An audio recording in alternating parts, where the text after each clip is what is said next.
This 15-year-old girl is a terrifying killer that bragged about what she did in her diary. Alyssa Bustamante was literally born into chaos and trouble. Her parents were literally cousins that got pregnant with Alyssa when they were only teenagers themselves. They were both substance users. Her mom was neglectful. Her dad was abusive. When Alyssa was 9 years old, her dad was in prison and her mom was just high all of the time. So she was actually removed out of the home with her 3 younger siblings and placed in the custody of her grandparents. Her grandparents really wanted to give these kids like a good fresh start. So they moved them from California to a small town in Missouri called St. Martin's.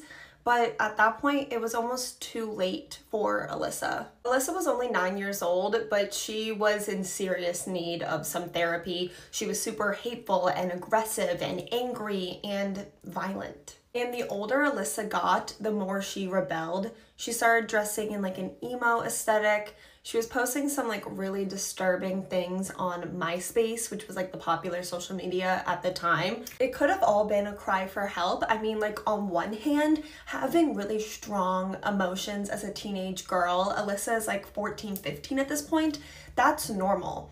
But what isn't normal is around this time, Alyssa started to tell her friends that she was fantasizing about what it would be like to unalive someone. And then tragically on October 21st, 2009, Alyssa made those dark, twisted fantasies come true. That was the day that Alyssa planned that she was going to take someone's life. Early in the day, Alyssa went into the wooden area behind her home and dug a hole that would serve as a grave for her victim. Then as it started to get dark out, Alyssa's twisted plan went into effect. Alyssa, who remembers only 15 years old at the time, brought her 6-year-old sister Emma out to play. Alyssa then instructed her 6-year-old sister Emma to go 4 houses down and invite their 9-year-old neighbor Elizabeth Olton out to play. Little 6-year-old Emma was so young and naive, she probably thought that it was cool that her older sister wanted to play with her and her friend Elizabeth. I mean, Alyssa was always kind of mean and kind of abusive towards Emma, and now she wanted to play with her. Emma had no idea that what she was actually doing was luring one of her best friends to be brutally unalived by her own big sister. Elizabeth Olton's mother didn't even want Elizabeth to go out to play because they were about to settle down for dinner. But you know how little girls are, they were really persistent about wanting to play together. So eventually, Elizabeth's mother reluctantly agreed as long as she would be back in 1 hour for dinner. But tragically, little 9-year-old Elizabeth Olton would never make it back home.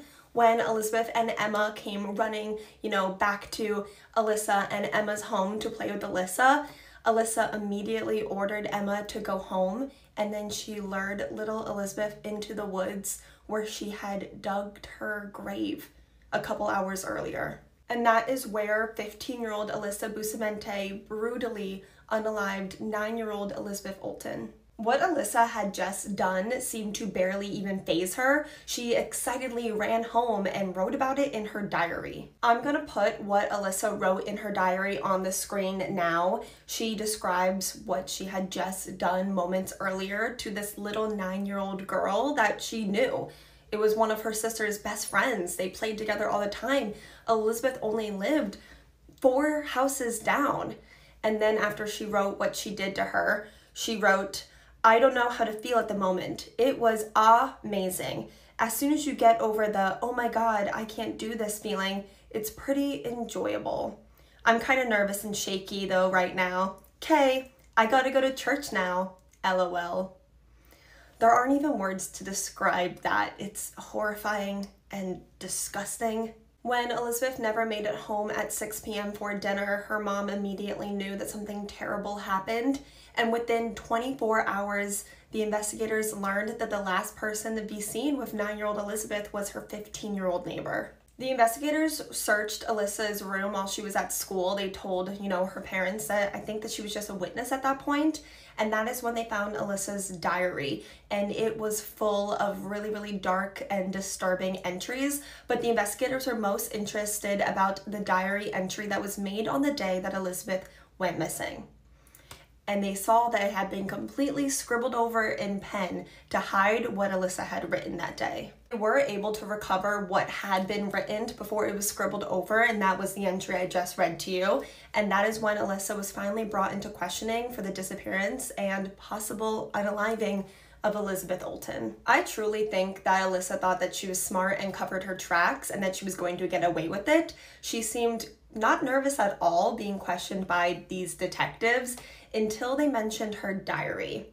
And that is when her story completely changed from I have no idea what happened to yes, I was playing with Elizabeth, we were playing in the woods, and Elizabeth had accidentally fallen, hit in her head, and passed away. And that is when the investigators asked Alyssa one more question. And Alyssa's response to that question completely broke her grandmother, who was in the room. I mean, this poor woman, she thought that she was only bringing her granddaughter in as a witness. She had no idea what her granddaughter could be capable of. She thought that this was the little girl that she had saved, and to learn that she was the reason why their little missing neighbor was missing, it completely broke her, and I'll show you that footage now. Why did she die? 9-year-old girls don't just die. She fell back and hit her head. Was her throat cut? Yeah. Oh. Oh my God. Oh.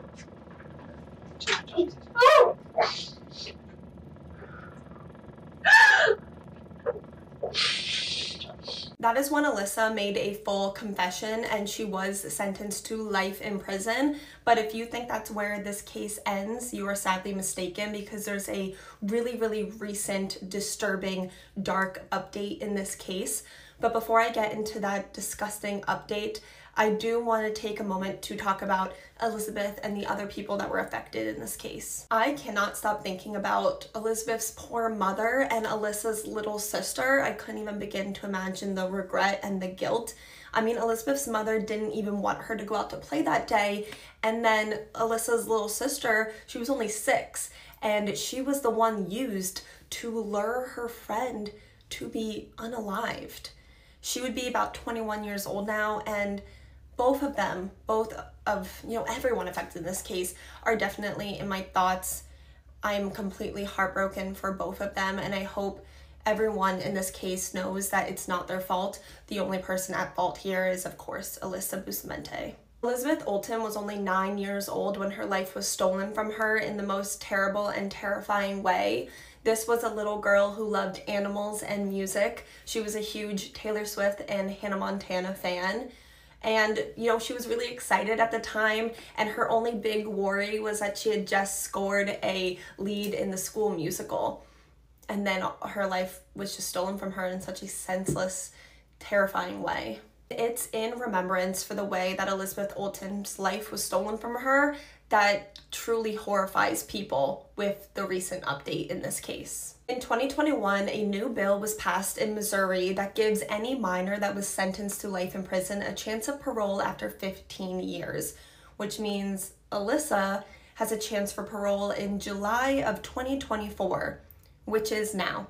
I'm putting this video up on July 1st, 2024. This bill obviously came with a lot of criticism and backlash, especially regarding Alyssa Bustamante. So a state representative actually made a statement saying that this bill was not created for minors that committed crimes like Alyssa, and that it should not and would not apply to her.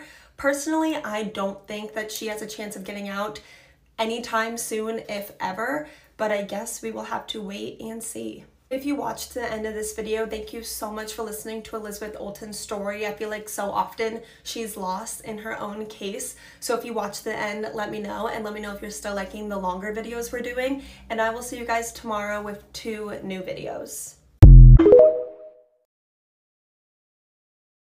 This man is having an affair with this woman. They're both cheating on their spouses. It's a twisted love square, but one of these 4 people won't make out of it alive. Ashley always dreamed of being a mom and having a big family. So in college, when she met and fell in love with Emmett Corrigan, she thought her dreams were about to come true. It was love at first sight. They really just had like that spark.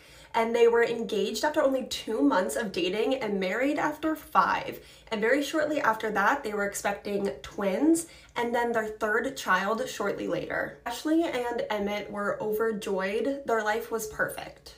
In 2008, Emmett wanted a change of career and started law school. Around the time that Emmett was finishing law school, they welcomed their 4th child and then were quickly expecting their 5th baby. Emmett was only 30 years old, but he actually started his own criminal defense practice on top of already working full-time for another firm. With the workload increase, Emmett decided that he needed a little bit of help, and that help came in the form of 40-year-old Candy Hall, who was an experienced paralegal, and despite her also being married and having 2 teenage daughters, within 2 weeks, Emmett and Candy were having an affair. And meanwhile, Emmett's wife Ashley is pregnant with his 5th child, and she started getting a feeling that something was wrong. I mean, Emmett was disconnected. He was missing doctor appointments.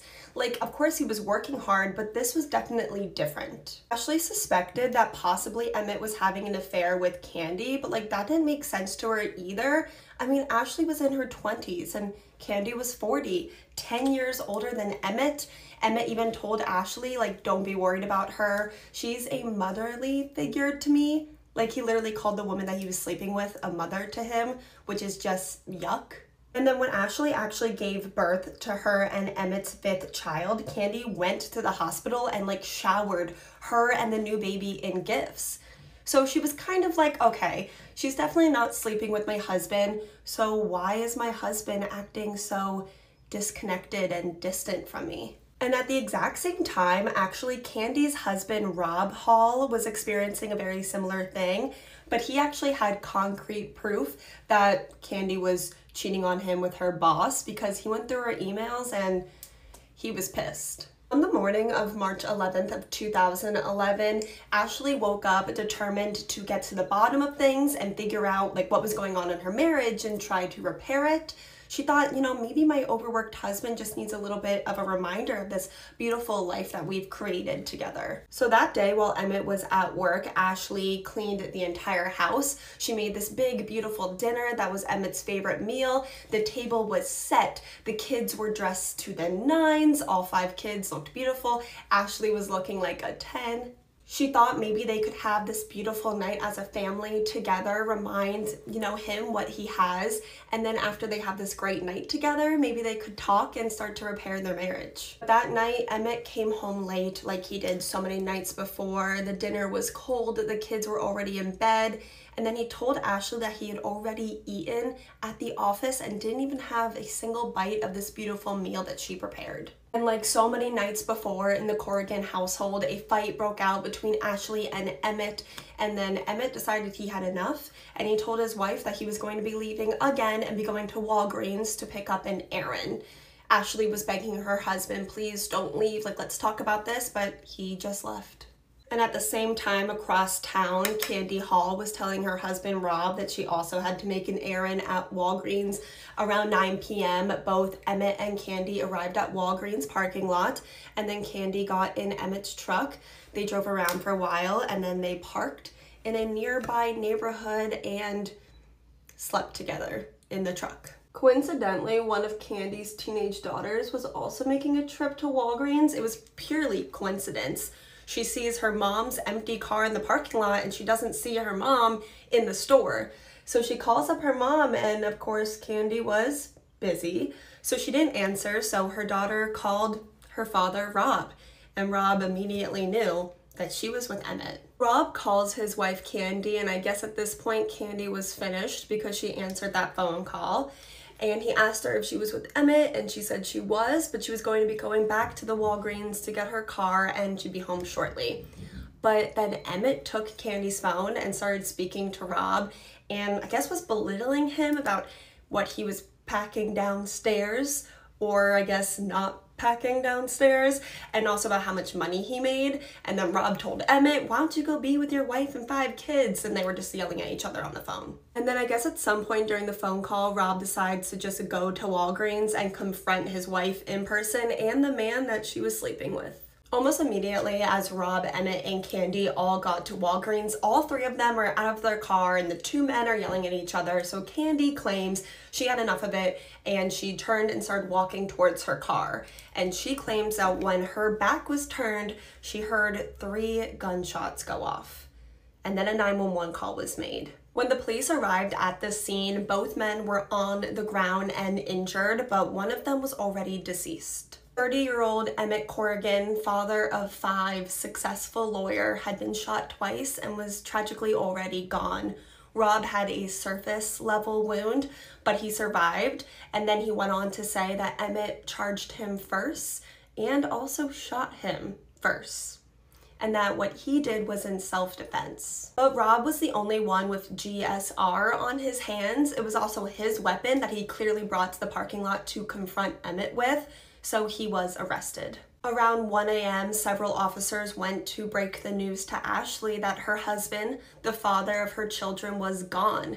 He had been killed at the hands of the husband of his secret mistress. I couldn't even begin to imagine the conflicting emotions that she was feeling in that moment. I mean, obviously she's sad. Her husband and the father of her children are now gone. I'm sure she was also really hurt learning that all along her husband was having an affair, but I imagine she was also really angry that these 3 people were making these decisions that permanently changed her life forever, and she had no idea that any of it was even happening. Now she's 28 years old, left to raise 5 children all by herself. Her and Emmett's youngest child was only 6 weeks old at the time. During Rob's trial, Candy supported her husband and even testified in support of him, but he was found guilty anyway. He was sentenced to 30 years in prison with a chance of parole in 2028. 2 families permanently altered and changed and ruined forever. For what reason? Ashley's strength through all of this is something I truly admire. I mean, she's a young mom of 5, and she seems like a really great mother. She's an advocate for women that are suffering with trauma and grief. She wrote a book about her experience. She has a blog that helps a lot of women. She's remarried now. She had 2 more kids, and she seems truly happy, and I wish her all of the best. If you watched to the end of this video, thank you so much. I love you guys so much, and I'll see you in only a couple more hours for the second video of the day. The perfect mother that unalived her 5 children. To say that there were red flags about what was going to happen in this case would be a massive understatement, and believe it or not, it's actually extremely controversial, so I'm going to be interested to read all of your guys' opinions on it. Andrea was like the perfect child. She never gave her parents any trouble. They were a religious family, but Andrea seemed to thrive in the church. Andrea was an overachiever, very smart. She was actually valedictorian of her class and went on to be a very successful nurse. She met Rusty Yates, who would be her husband. He was a young man who was also very religious. He was also very smart, top of his class, and a successful engineer for NASA. They seemed like the perfect match. Family and religion were both top priorities for Andrea and Rusty. They really wanted a big family, and they had their first child, Noah, only 2 months after tying the knot, and Andrea and Rusty really were popping out kids. They had 4 kids by 1999, all under the age of 6 years old. 4 under 6. Their sons' names were Noah, John, Paul, and Luke, all named after people in the Bible because religion, very important to them. They were truly living the golden life, big, beautiful family, big, beautiful house, and they were well off financially, enough that Andrea was able to quit her job and be a stay-at-home mom, but she didn't seem to mind. She loved her kids. Everyone said that she was super mom, and her kids were stuck to her like glue. Andrea and Rusty were also friends with this other married couple, and yeah, Andrea and Rusty were really religious, but this married couple took it to like a whole other extreme, and they also seemed to be jealous of Rusty's money and his success, and they put a lot of judgment and pressure on Andrea for it, and this is where we see the first signs of trouble. Andrea began to experience severe religious anxiety. At this point, Rusty had kind of cut off that married couple because they were honestly kind of a-holes, but they continued to belittle and put pressure and judgment on Andrea, and were literally telling her because of her choices as a mother and a wife, her entire family would burn in HE double hockey stick for eternity. Andrea's anxiety actually got so bad that her and Rusty sold their big, beautiful home and bought this tiny 300 square foot trailer because they felt like the house was a sign of pride, which was a sin. But it was at this time that Andrea had their fourth son, Luke, so she's all alone with 4 toddlers in this teeny tiny trailer on top of experiencing severe anxiety, and she was definitely suffering. But everyone thought that she was super mom, so they didn't understand why Andrea was so blue. Because at this point in the 90s and early 2000s, mental health, like awareness and education, isn't what we have today by any means. Most people had never even heard of the term postpartum depression before, and if you were feeling like depressed, the overall consensus was that you just have to deal with it on your own. Just like stop being sad. So it was around this time that Andrea actually attempted to unalive herself and she was hospitalized. This is when she was first officially diagnosed with postpartum depression. Unfortunately, she was discharged only a couple days later from the hospital despite making no improvement. And she attempted her life again, so she was hospitalized for a second time. It was at this hospital that Andrea first really got to speak with a psychologist and really open up about her fears, and also the fact that she was experiencing like delusions at this point. She was convinced that the devil was inside of her and the devil wanted her children and that they were going to burn for eternity because she was such a bad mom. So this is when Andrea was also diagnosed with postpartum psychosis, which is a lot different than postpartum depression, and it's a medical emergency and puts far more risk on the parents and the children than just having postpartum depression. It was here that Andrea was being medicated and she was actually improving a lot. Only after a couple of days, Rusty said that it was like he had his wife back pretty much overnight. I mean, Andrea did a complete 180. Everyone that knew Rusty and Andrea at the time said that Rusty was being extremely supportive and attentive. He even sold their little trailer and bought a bigger home, so when she was released from the hospital, that she would have some more room to breathe. But unfortunately, even decent people make really, really terrible mistakes. Andrea was set to be released from the hospital again on 2 conditions. 1, she had to keep taking her medication, and 2, she absolutely had to stop having children or she would definitely have another psychotic break. Well, within 2 months, not only was Andrea off the medication, but she was pregnant again. Andrea was pregnant with her and Rusty's 5th baby, a little girl named Mary, and Andrea's mental health continued to improve up until the day pretty much that Mary was born. Not only was Andrea in that dark place again, but it was even worse. Andrea wasn't eating, she wasn't sleeping, she was in almost a catatonic state. It was like zombie-like. And she wouldn't care for little baby Mary no matter how much Mary cried. So Rusty had Andrea hospitalized again, but they discharged her after only 10 days, which was really confusing and frustrating for Rusty. I mean, he had a full-time job and 5 kids at home, and the only advice that they gave him was to make sure that Andrea was being supervised 24/7.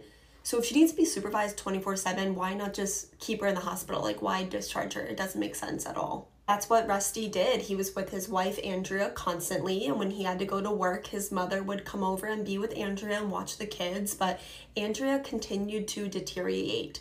She wasn't eating, she wasn't sleeping, she would just stare aimlessly for hours. So Andrea was hospitalized a final time, but to Rusty's growing frustration, they discharged her after 2 weeks despite showing 0 improvement. Only a few days later, the worst possible thing happened. It was June 20th, 2001. Rusty had to go to work, and he had made the decision that day to leave Andrea home alone with the kids for 1 hour before his mother was set to arrive. His thought process was if he let Andrea have these tiny windows where she could be independent, that it would help in her recovery. I mean, they tried so many things before, and Andrea seemed really, really good that morning. I mean, she was eating, which was an improvement, but it would prove to be a really terrible, tragic decision on Rusty's part. Pretty much as soon as Rusty left for work, Andrea went and ran a bath, and then she brought her children in one by one and unalived them in the bathtub. 7-year-old Noah, 5-year-old John, 3-year-old Paul, 2-year-old Luke, and 6-month-old Mary. Andrea didn't even try to cover up her crime. She immediately called 911 and then called her husband Rusty to come home. Every psychiatrist that has ever spoken with Andrea Yates says that she is the sickest patient they've ever seen in their entire careers. Turns out for years, Andrea was suffering with severe delusions. She thought the devil was inside of her. The devil wanted her kids. She would have these really realistic delusions where she says that she saw all of her children burning in HE double hockey stick. And she truly believed that her children would suffer for eternity if they didn't go to heaven when they were still innocent. Andrea Yates really wanted the death penalty and was really confused why they would not give it to her. She had 2 trials, one where she was found guilty and sentenced to life, and then she was retried where she was found not guilty by reason of insanity.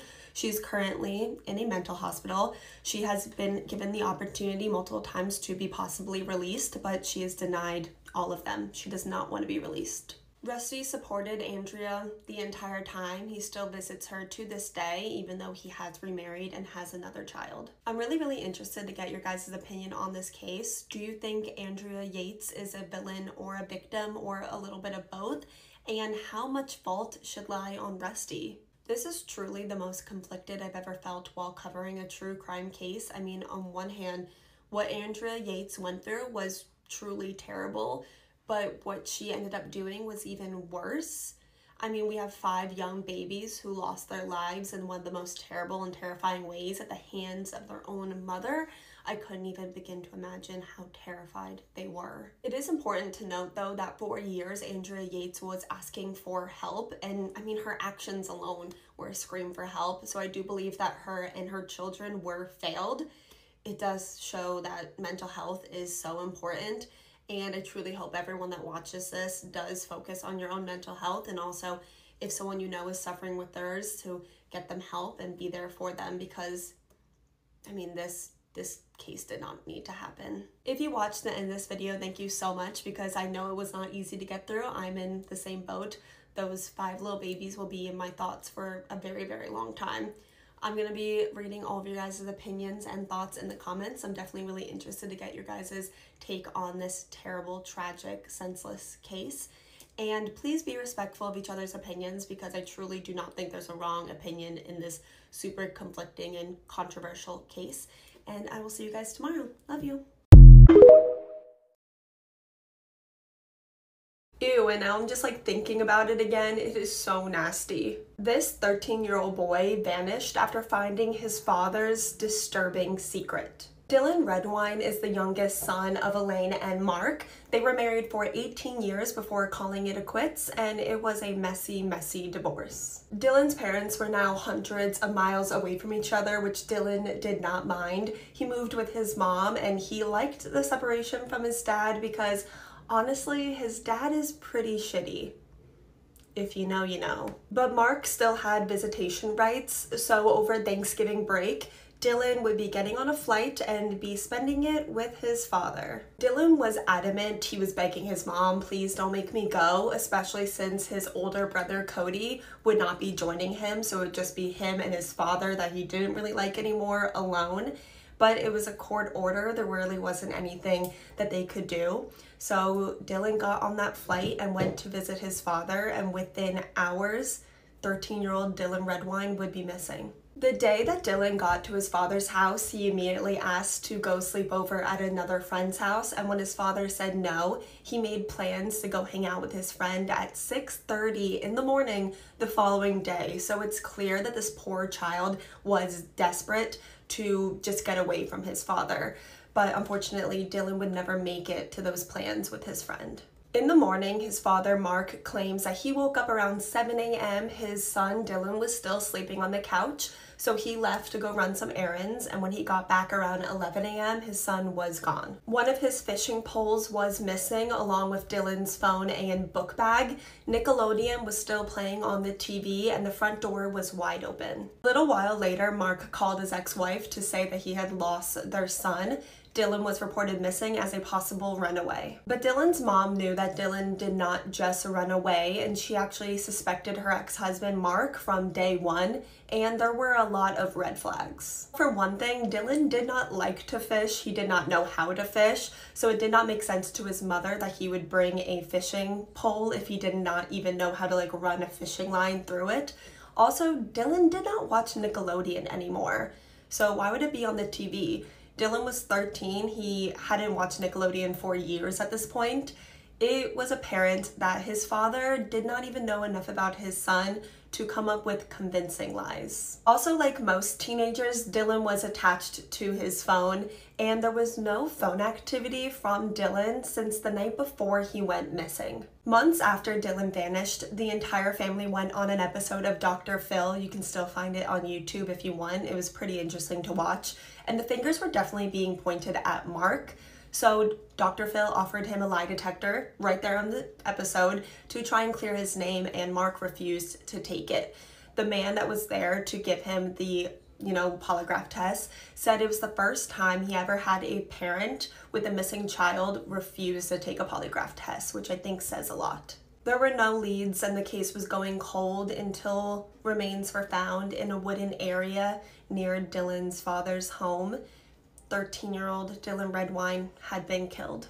Trace amounts of Dylan's blood was found all over his father's living room. It was believed that that is where Dylan lost his life and then was dismembered by his own father. I'm sure at this point you guys are all wondering if there's a motive. Why would his father do this to him? And believe me, there's a motive, and you guys are not going to believe what it is. It's a lot more dark and disturbing and disgusting than you could ever imagine. Mark was finally arrested for killing his own son years after Dylan first went missing, and when he was arrested, his trial was postponed 10 times, which, was really hard for Dylan's mother. I mean, having the trial postponed once is really hard for loved ones of a victim, let alone 10 times, but Mark was eventually found guilty of all charges and sentenced to the maximum sentence of 48 years in prison, which will be a life sentence for Mark Redwine, who is now in his 60s. So why did Mark take his child's life?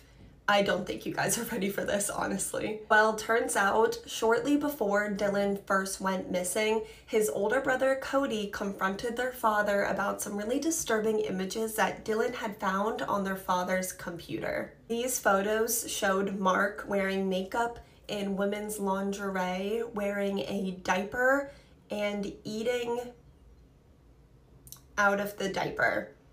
I'm not even kidding, I wish I was. And these photos are online if you guys want to look at them, but I highly suggest you not looking at them because they are grosser than you could even imagine. Now I'm thinking about it again, ew, they're so nasty. Please don't Google them. I know you guys will because I always tell you not to look at photos and then you guys do anyways. Please don't, they're so gross, but they are online if you want to, I guess. Allegedly, Dylan was disgusted when he found these photos of his father. He took photos of them on his phone and showed his older brother the photos. It is believed that Dylan, the day that he passed away, confronted his father about these photos, possibly, maybe exposed them because he had them on his phone, which is also could explain why Dylan's phone to this day has never been found. It is believed that Mark, who already had a really violent past, went into a rage over this and took it out on his poor child. To this day, though, he maintains his innocence and even claims that the photos are photoshopped. Like, okay, buddy. She brings her teenage daughter on this luxurious, expensive vacation, and the entire time, her teenage daughter is planning her murder. Heather Mack was truly born into the most charmed life possible. She had wealthy parents that doted on her, a big, beautiful home, lavish vacations, and was truly given the best of the best. Life certainly changed when Heather was 10 and her father passed away. Now she was really angry and violent, and she would take it out mostly on her mother, Sheila. While Heather was in high school, her mother, Sheila, called the police on her daughter 86 times for pushing her, hitting her, punching her, biting her, stealing thousands of dollars from her, and then running away like a countless amount of times. A lot of the fights between the mother and the daughter stemmed from Heather's relationship with her boyfriend Tommy, who was a unemployed college dropout wannabe rapper. Sheila definitely did not think that Tommy was good enough for her daughter. She thought he was a loser. Around this time, Heather was described by her own friends as the sweetest person one second and then a vicious monster the next. Heather and her mother Sheila truly had a toxic relationship. It was up and down. Both of them claimed that the other one was abusive, but then they would go on these like really expensive, lavish vacations to these beautiful destinations where they would wear matching outfits and laugh and truly have a ball. It's so confusing. When Heather was 19, her relationship with her mother was at an all-time low. So as a last-ditch effort to kind of rebuild the relationship, Sheila planned this really luxurious, lavish, very expensive mother-daughter vacation to Bali. The two of them flew first class and were staying at a 5-star luxury resort called the St. Regis. But while Sheila was planning this beautiful, expensive vacation for her and her daughter, her teenage daughter was planning her murder. Heather and Sheila are now on this luxurious, expensive vacation in Bali, and while they're there, Heather goes into her mom's purse and steals Sheila's credit card.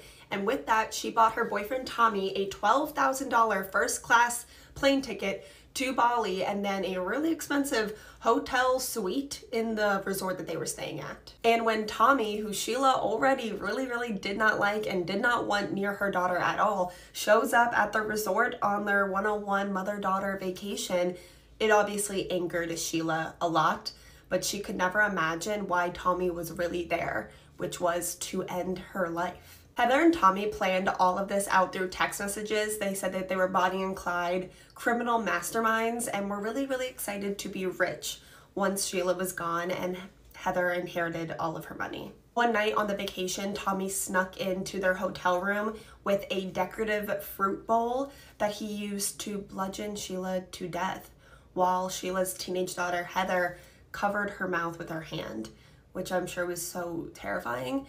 And the entire time, 19-year-old Heather is killing her mom. She was a few weeks pregnant with Tommy's baby. Tommy and Heather then stuffed Sheila's body in a suitcase, wheeled it out of the resort, called a taxi, and then put the suitcase, which had Sheila's body in it, in the trunk of the taxi. Then they told the taxi driver that they had to go back into the resort really quick to check out, and then they fled, leaving the suitcase that had her mother's body still in the trunk of the taxi. The taxi guy is obviously so confused, but he goes and gets the luggage out of his cab, and that's when he realizes that it's dripping blood. Like, oh my God, could you even imagine the horror? So he turned that in to the police, and that's where it was discovered that Sheila was inside. Their main suspects, Heather and Tommy, who are criminal masterminds, according to them, were arrested the very next day at a nearby motel. They used Sheila's credit card to book this motel room and checked in under their real names. And they would have to serve their prison sentence in Indonesia together at one of the worst prisons in the entire country. Tommy was sentenced to only 18 years in prison for murdering Sheila, and Heather was only sentenced to 10 years in prison. While awaiting trial, she gave birth to their daughter that she named Stella, and I've never heard of this before, but Heather was allowed to keep Sheila and raise her in prison. In this really not great looking prison. She was allowed to keep a newborn baby until she was 2 years old. Not only that, Heather had a really easygoing time in prison. She partied, she drank, she smoked, she slept with other inmates. She had access to a cell phone, so she would post on social media, she would post on YouTube, and was even allowed day trips where she would go out to restaurants with her daughter, just not being punished at all. 7 years into Heather's 10-year sentence, which is already not a lot, she was released early on good behavior, like partying and drinking is good behavior, whatever.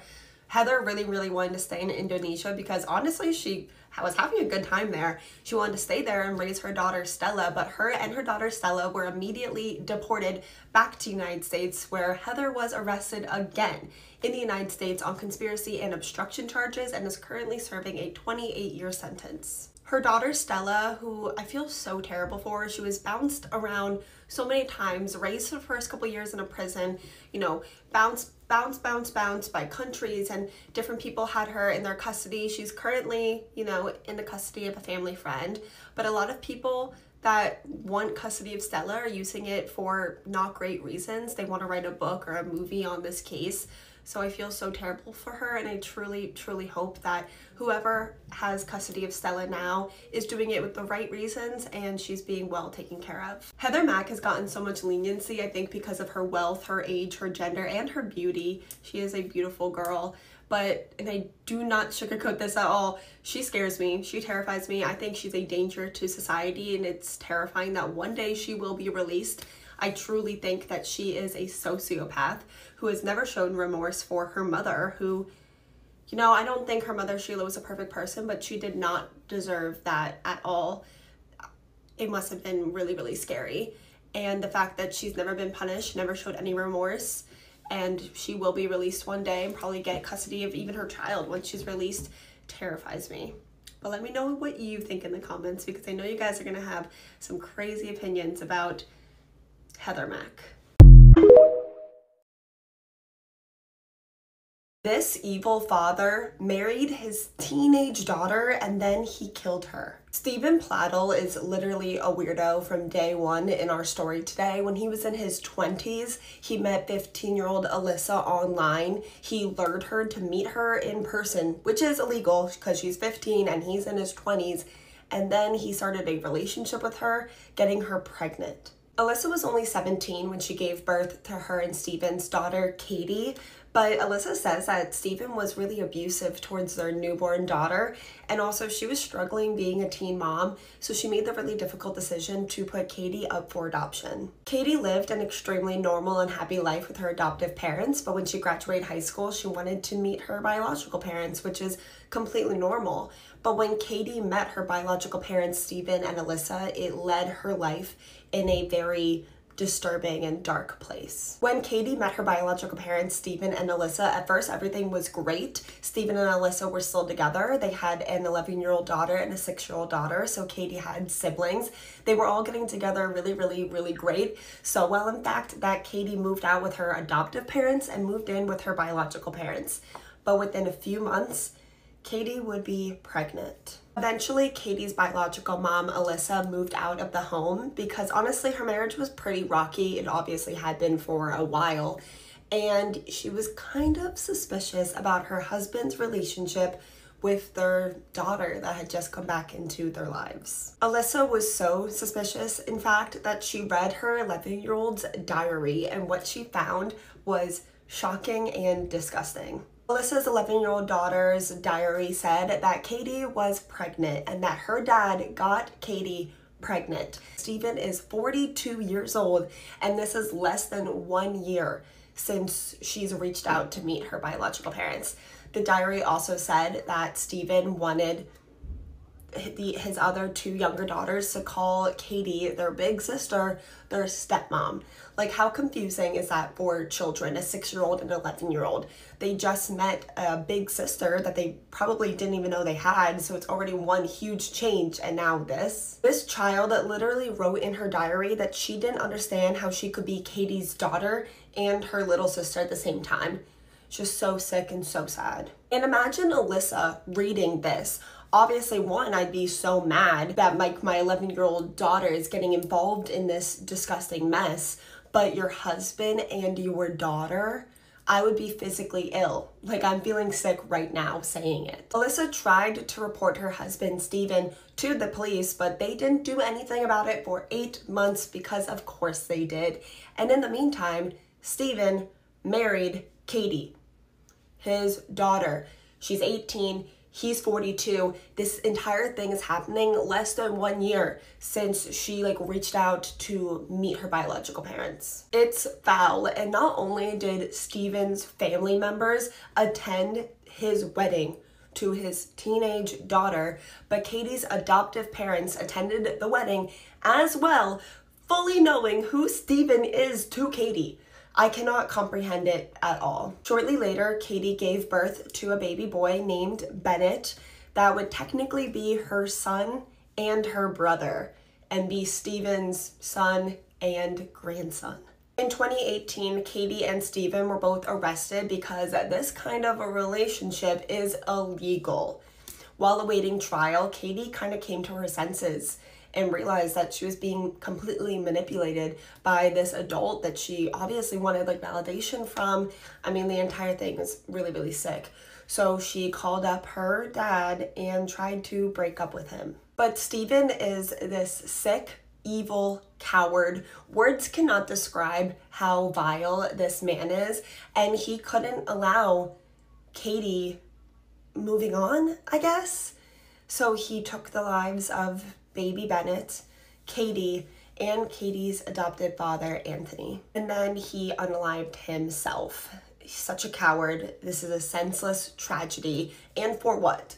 Like, if you're going to unalive yourself, why the baby, Katie, and her adopted father, who has nothing to do with any of this? And Stephen has these two other daughters who honestly were probably so confused for so long about this situation. I'm still probably so confused. Truly, my thoughts are with them because I don't know how I could just like grow up, especially the 6-year-old and the 11-year-old who knew so much about what was going on. You guys are definitely gonna have to leave all your thoughts in the comments. I would also say questions, but I know this entire case is a huge question mark, but definitely leave your thoughts in the comments and also leave some case suggestions for me while you're there. I love you guys so much. Thank you for watching, and I'll see you guys tomorrow.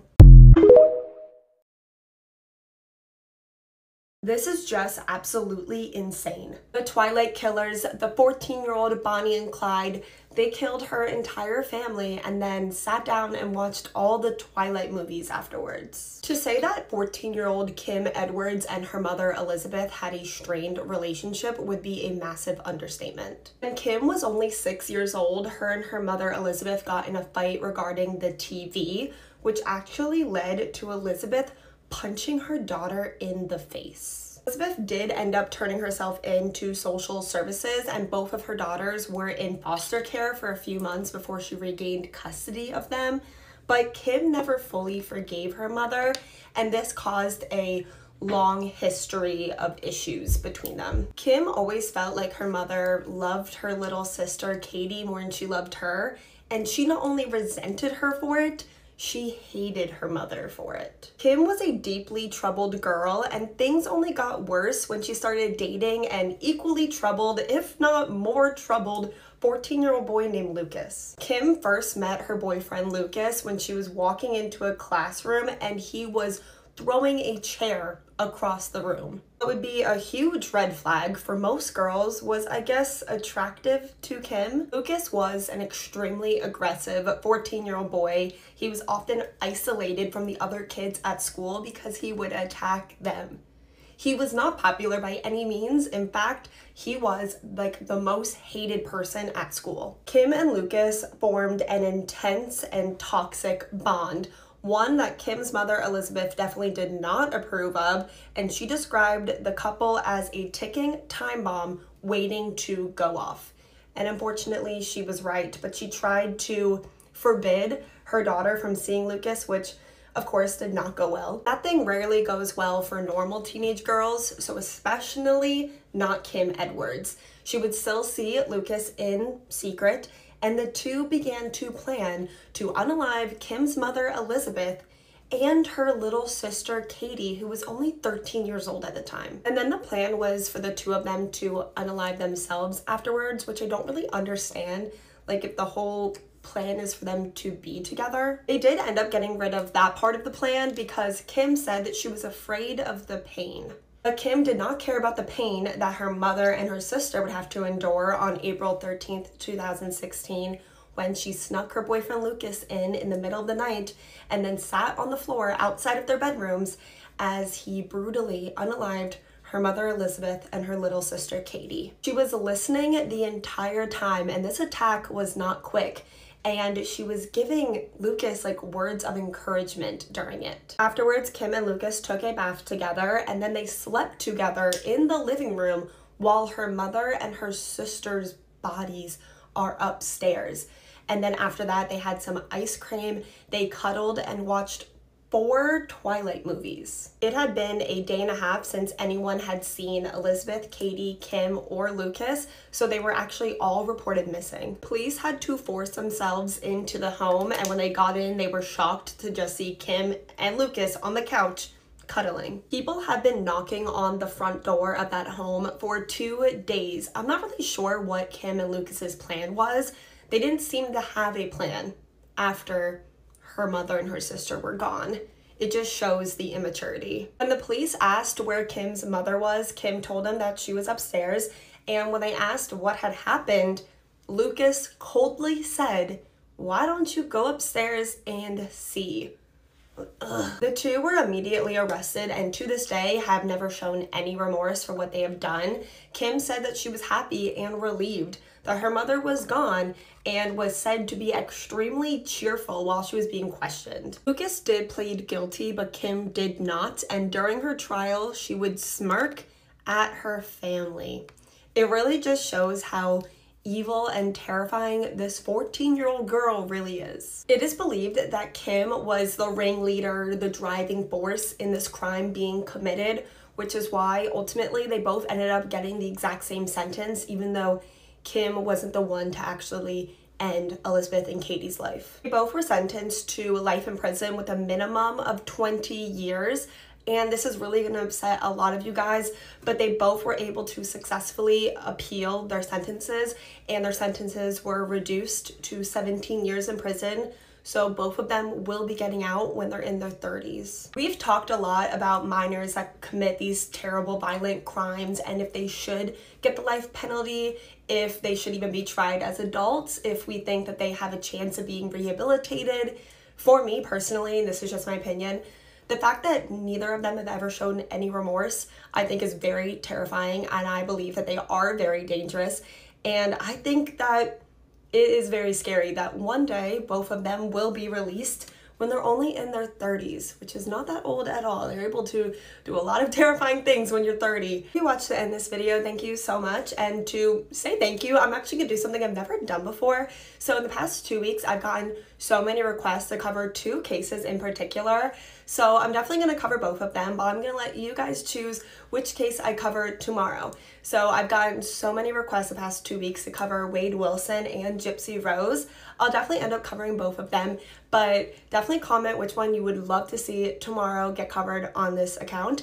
And just, I'll probably pick whichever one I see gets commented the most or which one ever has the most likes. Definitely let me know what case you want me to cover next, and I love you guys. I'll see you tomorrow. I'm sure you've been seeing him all over your For You page. Wade Wilson, the Deadpool killer, Walmart Joker, the creepy guy with the face tattoos, whatever you want to call him, here are the terrible things that he did in Florida in 2019. Of course, this weirdo was from Florida. Wade Wilson's biological parents were only 13 and 14 years old when they found out they were pregnant. They knew that they were unfit, so they put Wade up for adoption. Wade was a pretty normal kid until his teen years, and then his behavior did like a full 180. He was having these really intense mood swings and also experiencing paranoia. Like, he believed fully that aliens were out to get him. The paranoia only got worse when he began to abuse substances, and in his teen and early adult life, Wade Wilson was in and out of prison dozens of times. He got in contact with his biological father when he was 18 years old, but he only ever reached out to him when he needed help or he needed some money. On October 6, 2019, Wade Wilson was 25 years old. He did not have his repulsive face tattoos yet. Him and his girlfriend Melissa went to a nightclub that night.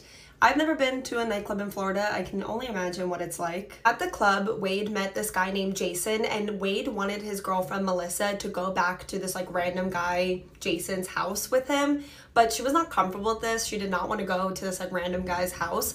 So this led to a fight between Melissa and Wade, and then Wade stole Melissa's car and then left the club, just completely abandoning Melissa at this club alone. So Melissa calls a friend to come pick her up, and then once she's already gone, Wade returns back to the club, where Wade met and began flirting with 35-year-old Christine Melton. Christine was at the club with her friend Stephanie, and Wade was able to convince the two women to go back to that random guy Jason's house with him. I don't know what his obsession was with going to this guy Jason's house. That's something that is unanswered in this case. That Jason guy still lived with his mom, and his mom was not happy that he was bringing all these random strangers into her house in the middle of the night. So after Christine and Wade slept together, Wade and the two girls went back to Christine's house. Christine's friend Stephanie had to go to work around 6 a.m., so she left Wade and Christine at Christine's house alone. At this time, Christine did not seem worried at all being alone with Wade, but as soon as Stephanie left, Wade, who had been a seemingly normal and charismatic guy the entire night, began to strangle Christine, unaliving her. No motive, none that we know of, just pure evil. Wade then tried to put Christine's body in the trunk of her own car, but when he failed, he stole Christine's car and her cell phone and began repeatedly calling his girlfriend Melissa over and over again until she answered. Melissa, who's still upset about the fight they had the night before and the fact that her boyfriend literally stranded her at some nightclub and then stole her car, didn't really want to speak to Wade, but he was begging her to meet up in person. So eventually she reluctantly agreed to meet Wade at her job. Imagine how shocked and surprised Melissa was when Wade drives up, not in her car that he had stolen from her the night before, but in a completely different vehicle that she had never seen before.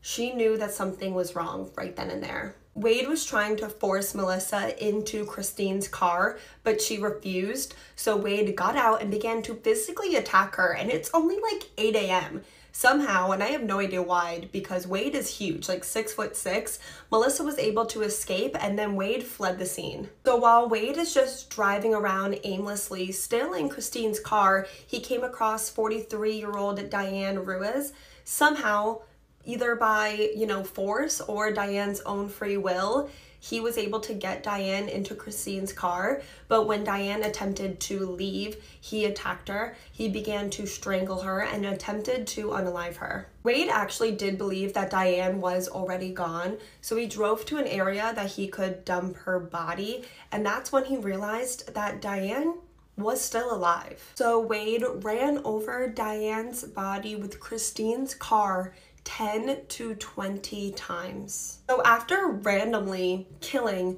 two innocent strangers for literally no reason, Wade calls up his biological father and told him that he had just killed two girls. And this wasn't like a I'm scared, I'm gonna call my dad for help kind of thing. Wade was excited, and he was telling his dad details about the crimes he had just committed like they were cool. Like, he literally told his dad that Diane's body looked like spaghetti after he ran her over with the car. Wade's biological father told him that he was gonna send an Uber to come and pick him up, and then they would figure it out together. So he got Wade's address and then sent the police to go pick up Wade. Before Wade's trial, he collected all of his infamous face tattoos. His lawyer actually fought and won for Wade to have the right to cover up his tattoos with makeup for the trial, but Wade didn't do that. He showed up for trial every single day with his infamous face tattoos. Just last month, on June 12th, 2024,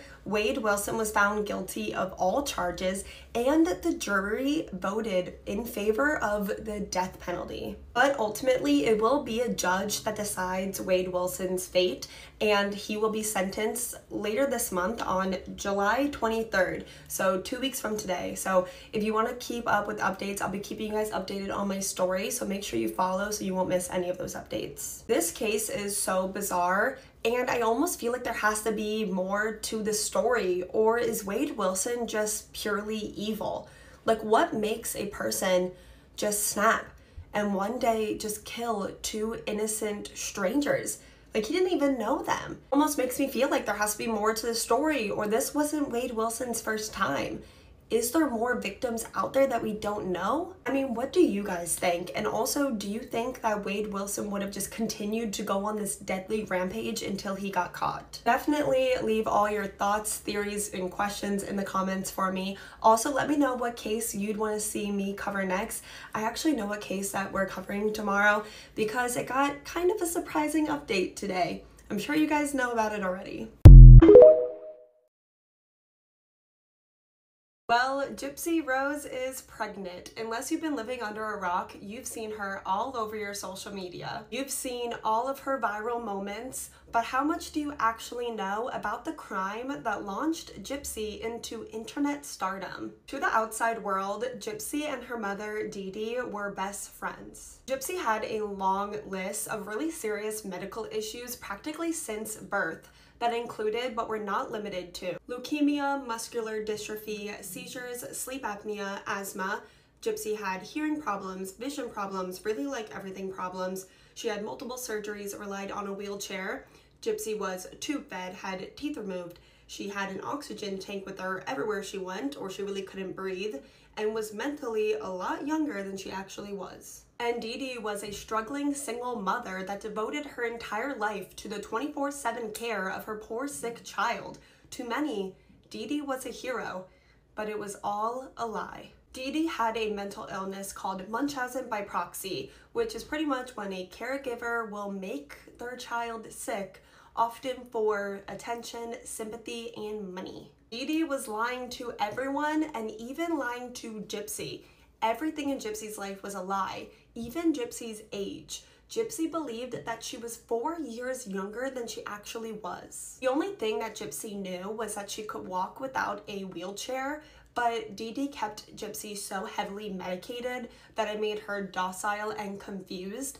And if Gypsy ever said anything that she wasn't supposed to, Dee Dee could just blame it on the fact that Gypsy was mentally delayed. And you might be wondering how Dee Dee got away with this for so long.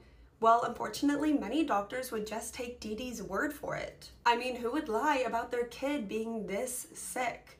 And if doctors ever asked any questions, Dee Dee would just go out and find a new doctor. Dee Dee and Gypsy, like many other Americans, were victims of Hurricane Katrina, and it was devastating.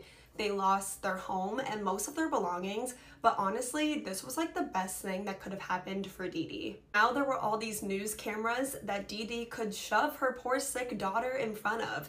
Now Dee Dee was getting even more sympathy, support, attention, and money. Gypsy was in the newspaper, Gypsy was on TV, charities were sending out Dee Dee and Gypsy to free vacations and charity events, and a charity even built Gypsy and Dee Dee a brand new house for free. And this house had a hot tub. And this is so sad because these were opportunities that were stolen from other families and other children that actually needed them. And arguably the best part of Hurricane Katrina for Dee Dee was now when Gypsy would go and see a new doctor, Dee Dee could tell them that Gypsy's medical records were lost in Hurricane Katrina. Now it was easier than ever to get doctors to write prescriptions for Gypsy, treat Gypsy for leukemia, and perform unnecessary surgeries on Gypsy. Gypsy's entire life was heavily controlled and monitored by Dee Dee. Gypsy was forced to dress like a child, act like a child, even sleep in the same bed as her mom, Dee Dee. But as Gypsy got older, she began to rebel. Gypsy made friends with a teenage girl from their neighborhood, and this was the first time that Gypsy ever got to see how normal girls behaved and all the things that normal girls got to do. And Gypsy wanted those things. In the middle of the night while her mother slept, Gypsy would sneak on the internet and she made a fake Facebook account. Gypsy was always told that she couldn't eat normal food, that she had to eat food through a tube. But in the middle of the night, Gypsy would secretly eat all the junk food that she wanted. When Gypsy was actually 19 but thought that she was 15, because remember, she thinks that she's 4 years younger than she actually is, her and her mother went to a sci-fi convention. And when her mother, Dee Dee, wasn't paying attention, maybe was in the bathroom, Gypsy met a 35-year-old man named Dan. And Gypsy thought that Dan was attractive, so she told him to friend her on her secret Facebook. The two of them secretly spoke on Facebook for months. The conversations between them would be extremely flirty in a really intense way, if you know what I mean. And I'm definitely side-eyeing Dan because he is 35. And we know that Gypsy is a legal adult, that Gypsy is actually 19, but she thinks she's 15. He thinks that she's 15. And we know that he thought that she was 15 years old because it was actually after the two of them had been speaking for a couple months that Gypsy found her birth certificate and found out that she was actually 19, and she was upset. She was talking to him about it and he told her, well, you're an adult. You can just leave. So she did. She packed up her stuff in the middle of the night and she ran away to go be with Dan. Well, when Dee Dee woke up and found out that her daughter Gypsy was gone, she's furious. She finds Gypsy's secret Facebook account, she finds Dan's address, and she shows up and she brings Gypsy right back home. And to punish Gypsy, Dee Dee handcuffed Gypsy to the bed for 2 entire weeks, repeatedly hit her, and barely fed her. For the next 2 years, Gypsy would obey Dee Dee. She played her part as the sick child, but everything has changed now. Gypsy knew that Dee Dee was a liar. Her age was a lie. She did not need a wheelchair. She did not need a feeding tube. What else could her mom be lying about? At this point, Gypsy did not trust Dee Dee, but she also was really afraid of her. Gypsy wanted her freedom, but she also really wanted a boyfriend. She wanted Prince Charming to come and save her from her mom. Gypsy began to secretly use the internet again. She made a dating profile on a Christian dating website, and ironically, this is where she met Nick Godejohn, and the two hit it off. They bonded over their shared struggles. Nick had autism and Gypsy had all these illnesses. And the more that they would talk, the more they trusted each other. Gypsy confided in Nick about her mother's abuse and the fact that she thought that maybe her mom was lying about all of her illnesses. And Nick shared with Dee Dee that he had an evil side, an alter ego, you could say, a 500-year-old vampire that fantasized about essaying and unaliving people. Nick definitely had some dark fantasies and an odd side to him, and had previously been arrested for watching adult videos inside of a McDonald's. Nick began to introduce Gypsy to a whole new world that she had no idea about, and the two would continue this online relationship for 2 whole years before they planned to meet in person for the very first time. The plan was for them to just randomly meet each other at the movie theater when they went to go see the Cinderella movie. Hopefully, Dee Dee would like Nick and approve of him dating her daughter. But the plan completely backfired. Dee Dee did not like Nick and kind of thought that it was really creepy that this adult man was going to see a Disney movie alone. Gypsy says at this point she felt like she had no options left. She wanted to be free. She wanted to be with Nick. She also says that she didn't want her mom to get hurt, but it was actually Gypsy that first asked Nick to unalive her mom. And Nick immediately agreed to unalive Gypsy's mom, despite the fact that they had only met 1 time in person. On June 9th, 2015, Nick traveled the 8 hours to the Blanchard home, and in the middle of the night while Dee Dee slept, Gypsy snuck Nick into the home where he brutally unalived Dee Dee in her bed. The entire time, Gypsy is hiding in the bathroom, but she could hear the entire thing. Nick says that he thoroughly enjoyed doing what he just did and says that he wanted to SA Dee Dee's body afterwards, but Gypsy told him no. The two of them then stayed in a motel for a couple days before traveling back to Nick's house. It had been like over 5 days and no one had discovered Dee Dee's body yet, so Gypsy logged into her mother's Facebook account and made this now really infamous Facebook posts. At first, people were really confused, thought maybe Dee Dee's Facebook got hacked, so Gypsy made another comment. And now people were really concerned, and this is when Dee Dee's body was finally discovered. The community was shocked and terrified. Who would do this to this sweet family? And where was Gypsy?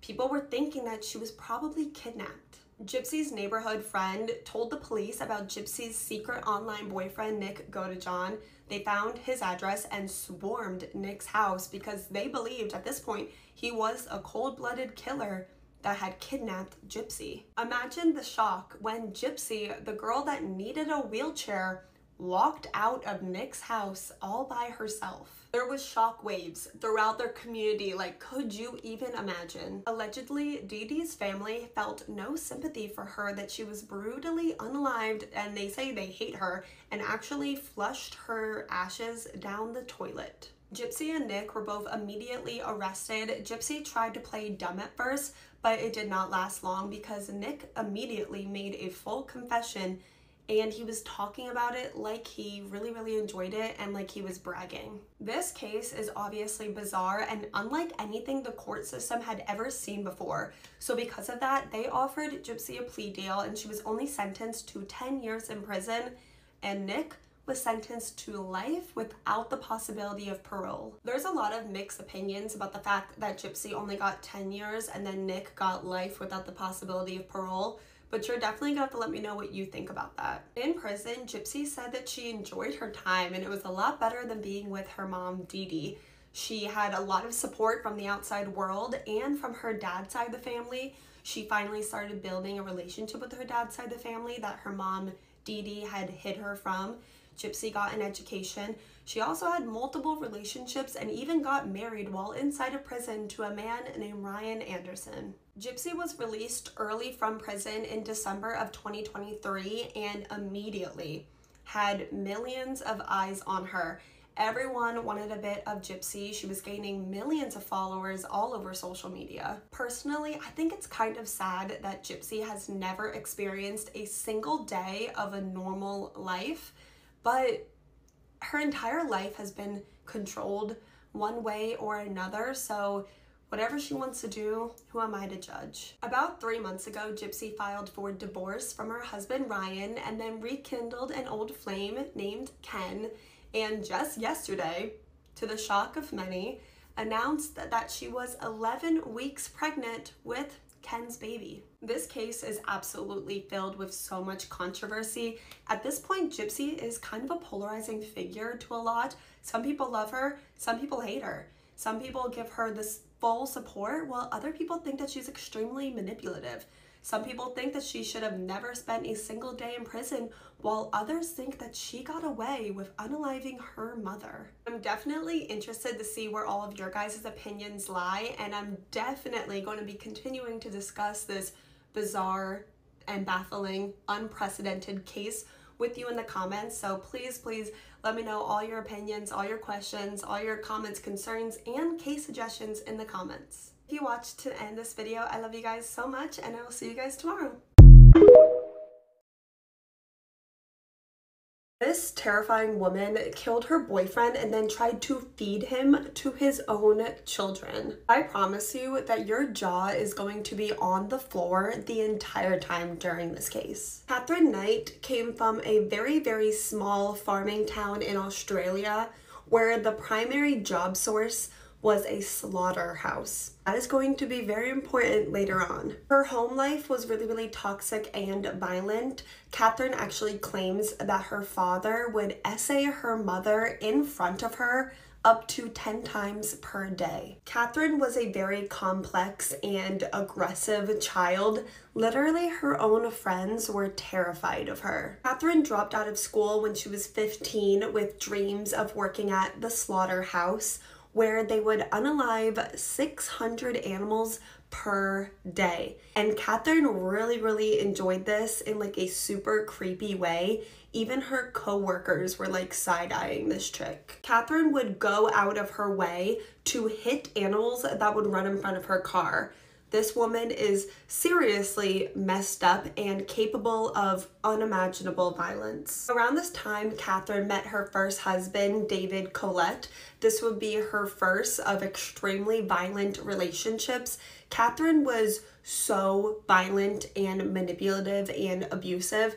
She was a really tall, fiery redhead and would go after men that were smaller than her so she could physically dominate them. Catherine and David's marriage was literally just full of insults and injuries for David, and Catherine attempted to unalive him multiple times during their marriage. The first time was literally on their wedding night. They had just gotten married, consummated the marriage, and then he woke up to his new bride choking him.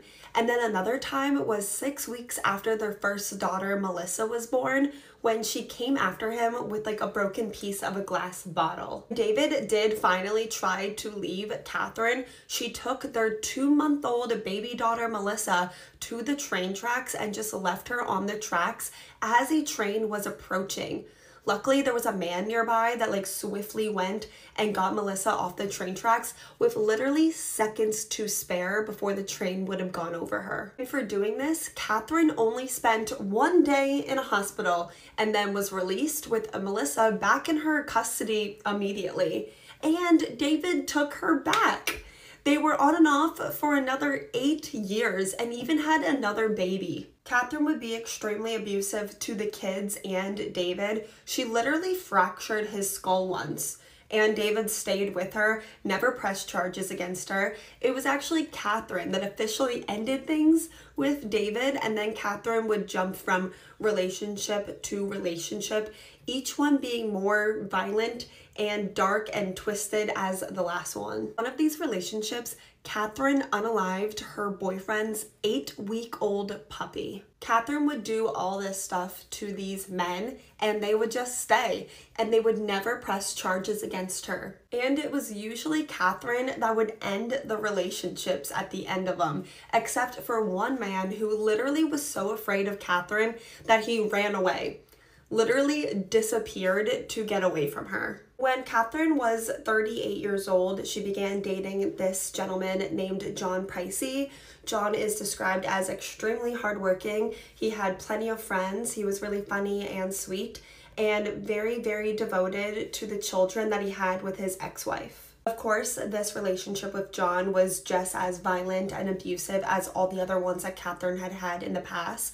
She would often beat or even stab John if she didn't get her way. John was terrified of what Catherine would do next. His friends and family were begging him to leave her, but for some reason he didn't. After one really, really extreme attack, John attempted to press charges against Catherine. This was the first time somehow that any of these men actually tried to press charges against Catherine, but they told him that it would be about 3 weeks until he got his day in court and something could like actually be done against Catherine. But John had a feeling that by that time he would probably be gone already. He was terrified of what Catherine was going to do to him next. The exact same day, John told his coworkers if he did not show up for work the following day, that meant that Catherine had killed him. And tragically, it was that same night that Catherine brutally unalived John. I actually can't even tell you all of the details on what she did to him. It's that disturbing. She used her skills that she learned at the slaughterhouse to treat his body like she would have a cattle at the slaughterhouse, if you know anything about that. And then Catherine began to cook him to serve for dinner to John's own children the following night. Next morning, when John didn't show up for work, his coworkers told the police of his chilling premonition, and that's when the police went to his house and discovered the terrifying, gruesome scene. I cannot even tell you all the details of what the police saw when they got there, and trust me, you wouldn't even want to know them, but I will say that it's unlike anything I bet 99.99999% of police officers have ever had to see at a crime scene. The officers that arrived at the crime scene needed counseling for a very long time afterwards. Some of them needed to take months off of work, and some of them could not eat meat for a very long time. Amongst the terrifying, gruesome, brutal scene was the kitchen table that was set for dinner, this really disturbing, disgusting dinner that Catherine had prepared, and there was a plate ready for each of John's children that would be coming over that exact day. John's head was still in a pot that was on the stove. And Catherine was just sleeping in the bedroom without a care in the world of this terrifying, gruesome, brutal scene that was just outside the bedroom door. Catherine Knight is the first woman in Australian history to be sentenced to life in prison. The judge marked her file never to be released. Good, because she is really, really scary. To this day, Catherine has never given a motive for what she did to John or even shown any remorse. She is just pure evil. Let me know what case you'd want to see me cover next, and I love you guys so much. I'll see you tomorrow. These first cousins are in a relationship. It's toxic, it's disgusting, it's messy and abusive, and a 2-week-old baby will lose her life at the end of it. Today's case is out of Georgia. Chris McNabb was a literal nightmare menace of a child and started his life of crime when he was only 14 years old. Courtney Bell was raised by her father because her mom, Pam, was just in and out of her life.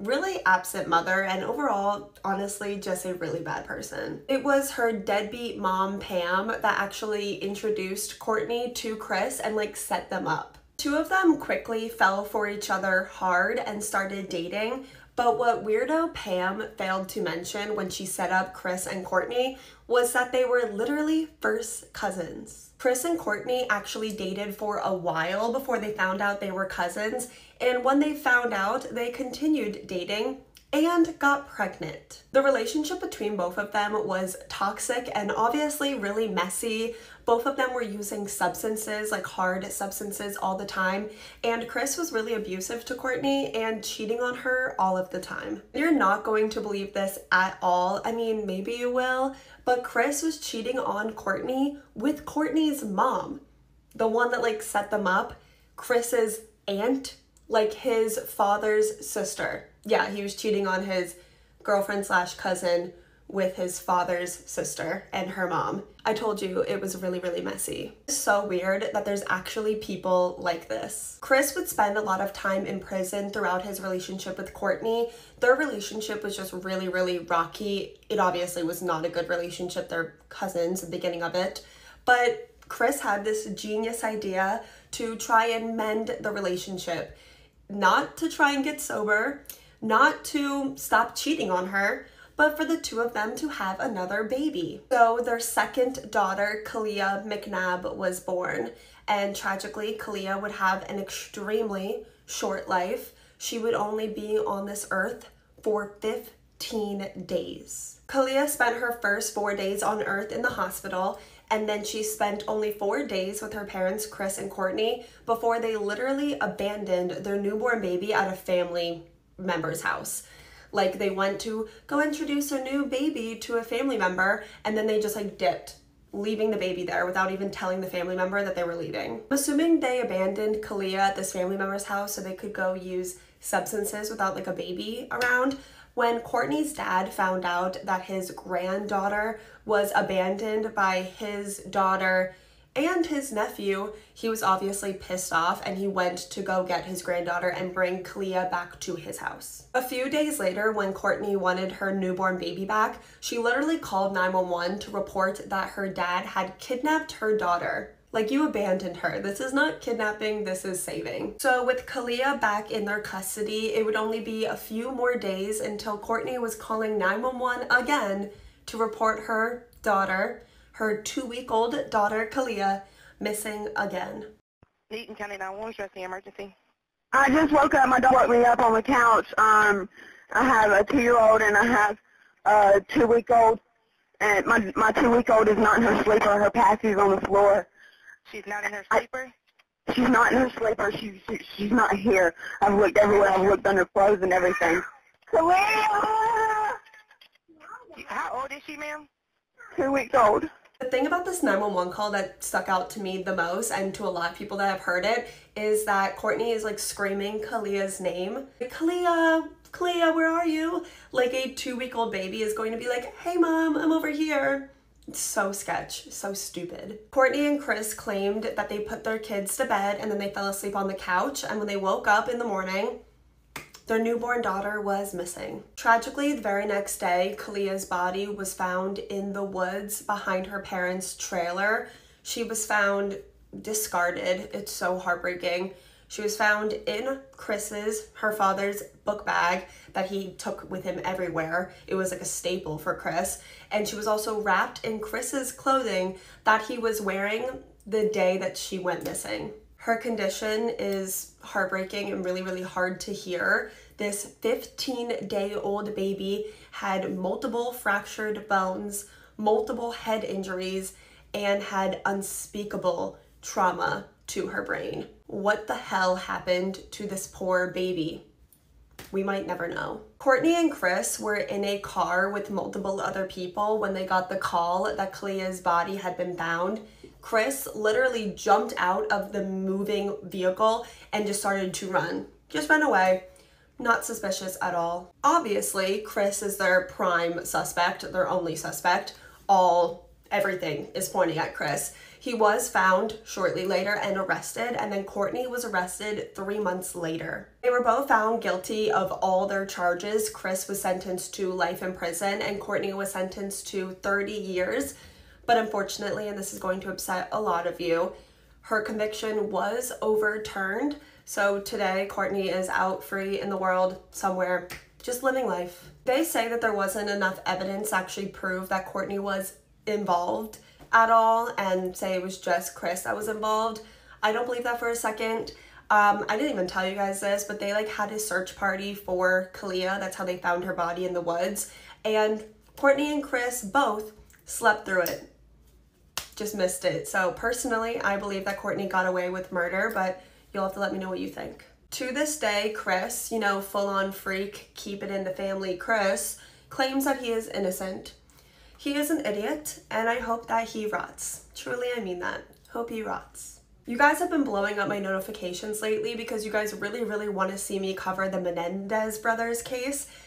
I can start working on that right now as soon as this video is posted. So if you want to see that, let me know in the comments. Or if there's another case you'd really want to see me cover next, let me know in the comments. Until then, I love you guys so much, and I will see you tomorrow. The case of the Menendez brothers is one of the most controversial true crime cases to this day. These two young men did kill their parents, but whether or not they're victims or cold-blooded killers has been highly debated for decades. The Menendez family appeared to be picture perfect. They were extremely well off financially and lived in this big, beautiful mansion in Beverly Hills. The father, Jose, was an extremely successful CEO. His wife, Kitty, was seen as a devoted wife and mother. And their two sons, Lyle and Eric, were handsome, charismatic, all-American boys and exceptional tennis players. But the perfect family that they showed to the rest of the world was an absolute lie. The father, Jose, was pretty much hated by everyone he knew, and he was having multiple affairs. The mother, Kitty, was deeply unhappy. She was a heavy drinker and also using substances. And the boys, Lyle and Eric, had an unspeakable amount of pressure put on them to be perfect and appear perfect. The older brother, Lyle, was actually going bald at 14 and wetting the bed at 14, so it just shows the amount of stress that he was clearly under. I'm not even going to sugarcoat it. Lyle and Eric were definitely seen as rich, spoiled brats, and maybe they were. Their father, Jose, was actually considering of cutting them out of his will at the time that our case really takes place. The facade that the Menendez family put on to the outside world, that they were this perfect family, all came crashing down on August 20th, 1989, when Lyle was 21 years old and Eric was 18 years old, and both of them burst into their home one night and opened fire on their parents. It was a brutal scene. Kitty was shot 10 times and Jose was shot 6 times by their own children. And then about an hour and 45 minutes later, after the two boys felt like they put together an alibi, Lyle called 911. What's the problem? Someone killed my parents. Who was the person that was shot? My mom and my dad. Your mom and dad? Okay, hold on a second.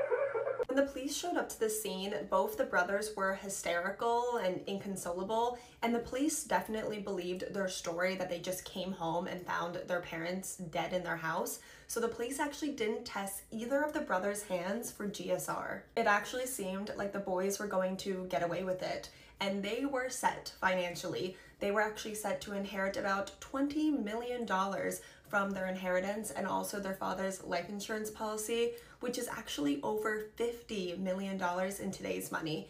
And the boys quickly started spending their parents' money like crazy. If it was nice and the boys wanted it, they were buying it. They were buying nice cars, nice shoes, nice Rolex watches. They bought 2 conjoining condos that were really, really nice, and they would throw these really wild parties. The brothers were only ever actually caught because one day Eric just broke down, whether it was from the stress or the guilt or a little bit of both, but he confessed to his therapist, Dr. Oziel. Not gonna lie, Dr. Oziel is kind of seen as a sketchy therapist, like not that great of a dude, and instead of turning in Eric and Lyle, he actually secretly recorded them, and it's actually believed that he was going to use those secret recordings of their confession to blackmail them for some of all that money that they inherited. But Dr. Oziel actually had a mistress that knew about all of this, definitely some weird pillow talk, but she turned in Eric and Lyle for the murder of their parents. The boys were both arrested and set to go to trial, and that's when it first came out that Lyle and Eric killed their parents not for financial gain, but in self-defense after a lifetime of abuse at the hands of both their father and their mother. They do claim that both of their parents abused them, but that most of the really traumatic abuse came from their father, Jose, but that their mother, Kitty, knew about it and just didn't do anything, while their father psychologically abused them, physically abused them, and SA'd them for years. During their trial, both of the brothers took the stand and testified in gruesome, horrifying detail of the SA that they endured at the hands of their own father. And a lot of it is available online and on YouTube if you guys want to watch it. I will just say it is really, really hard and heartbreaking to see because they do go, like I said, in really horrifying detail. And how did it start? It just started with, after sports practices, he would massage me. I just told him that I didn't want to do this and that it hurt me. The trial was even broadcasted live in its entirety. It was a media frenzy, a public circus. Literally everyone was talking about it. Everyone had an opinion. And honestly, the public had really little sympathy for the 2 boys. They were definitely not widely believed either. At this point in the early 90s, boys and men being SA'd wasn't really something that we talked about. And they were mocked. Really, they were mocked. They were even mocked in a really famous skit that they did on SNL. But most of the people that actually knew the Menendez family and Eric and Lyle supported Eric and Lyle. Actually, 51 people testified about how cruel their father, Jose, was, and that many of them knew that they were being physically abused, and some of them even testified that they knew that the boys were being SA'd for years. Ultimately, the jury was actually split, deadlocked. They were actually split by gender, which does not surprise me at all. All of the women jurors wanted to acquit the boys, while all of the men jurors wanted them to be found guilty. So they had to have a second trial, and this time the judge said that he didn't really want the boys to talk about their SA as much. So this time the boys were found guilty and sentenced to life in prison without the possibility of parole. This is extremely controversial and highly debated to this day, and a lot of people don't really think that they got a fair trial. There are a lot of people that to this day believe that the boys were lying about the abuse and it was just a defense strategy and that the boys really killed their parents because they wanted all of their money.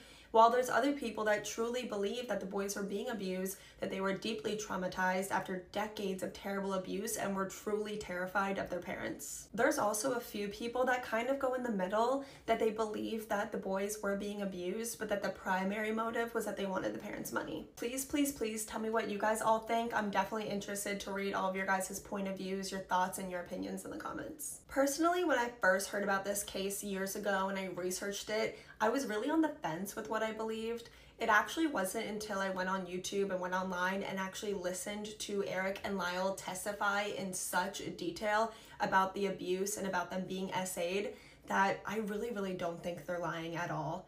If you're on the fence or you do think they're lying, I would definitely watch those clips before you truly 100% make up your mind. The brothers were actually denied to be in the same prison for 22 years, and it was really, really hard on both of them because they were so close, but they were reunited in the same prison in 2018. Very, very recently, some new updates and some new evidence has come out that might actually prove that Lyle and Eric have been telling the truth the entire time. Very recently, one of Eric and Lyle's cousins was going through her storage, and actually found a letter that Eric sent her family 8 months before his parents died that documented the abuse and also how terrified he was of his father. Also, another man has recently come out that said that Jose was also essaying him when he was 14 and 15 years old. There are many people that are hopeful that these new updates and new evidence could actually change Lyle and Eric's conviction from first degree to manslaughter, so they could be released actually on time served. This was all really coming out in the public back in March, so only a couple months ago, but I haven't really seen anything else since, but I'll be sure to keep you guys updated. Until then, definitely let me know all your thoughts about the Menendez brothers and just keep discussing with me in the comments. I'll be in there replying to as many of you guys as I can. And I love you guys. Let me know what case you'd want to see me cover next, and I'll see you tomorrow. This family moved out of their haunted house and then mysteriously disappeared. This case is absolutely filled with unexpected twists and turns, so if you're not already like completely familiar with the Jameson family mystery, then buckle up. The Jameson family consisted of Bobby Dale Jameson, his wife Sherilyn Leanne Jameson, and their 6-year-old daughter Madison Stormy Star Jameson. And at the time that our case really starts, the family was experiencing turmoil from every single angle. Well, for one, neither Bobby or Sherilyn were working at the time. They were both living off of disability checks, which is not a lot of money. So they were experiencing a lot of financial issues at the time. Sherilyn's mental health was also unfortunately declining at this time. And also Bobby was experiencing some really, really serious issues with his own father. Actually, only 6 months before our case takes place, Bobby tried to put out a protection order, a restraining order against his own father because his father made multiple threats against him and his family, but unfortunately a judge declined that restraining order. But Bobby did say around this time that him and his entire family were scared for their lives and his father was a dangerous man. And on top of all of this, the Jameson family believed that their house was haunted by at least 4 spirits. They said that they were being completely tormented by these spirits, and also the spirits were communicating with their 6-year-old daughter Madison. They had recently spoken to a priest to get help with these spirits and even asked if there were special bullets that could harm spirits. But it wasn't only the Jameson family that thought their house was haunted. There were multiple friends and family members that went into their house and confirmed that there was something evil and dark in that home. So for all of these reasons, the money problems, Bobby's father, the haunted house, when our case takes place, the Jameson family decided to leave their home and buy a plot of land in the middle of nowhere up in the mountains and live out of a shipping container. In October of 2009, the entire Jameson family left their house with their dog Maisie to, go tour a plot of land that they were considering buying and were never seen alive again. The Jameson family had security cameras on their property, so there is security footage of Bobby and Sherilyn leaving their home.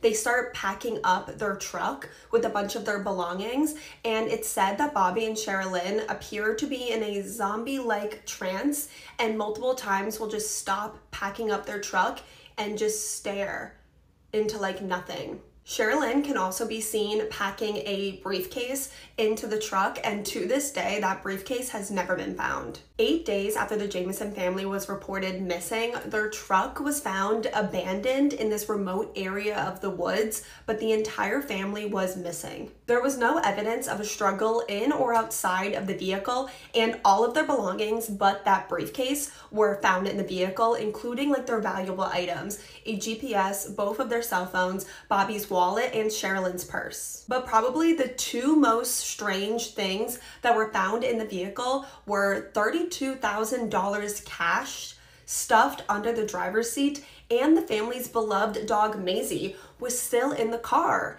Maisie was severely dehydrated and malnourished, but miraculously still alive. To me, this proves that the family either did not leave the car on their own free will, or if they did, they thought that they were going to be right back. I always find myself going back to the $32,000 in cash that was stuffed under the driver's seat. For one, who has that much cash? Why would someone have that much cash? And for a family that was apparently experiencing severe money problems, Where did the money come from? To this day, where the money came from has never been explained, and even their own family members have no idea where the money came from. A huge air and ground search was done to find the Jamison family. It was actually one of the largest in the state's history, but unfortunately, nothing would be found for over 4 years, when in 2013, the partial remains of Bobby, Sherilyn, and Madison were all found deep in the woods, less than 3 miles away from where their truck was found. All of the family members appeared to be face down in the dirt and were lined up side by side.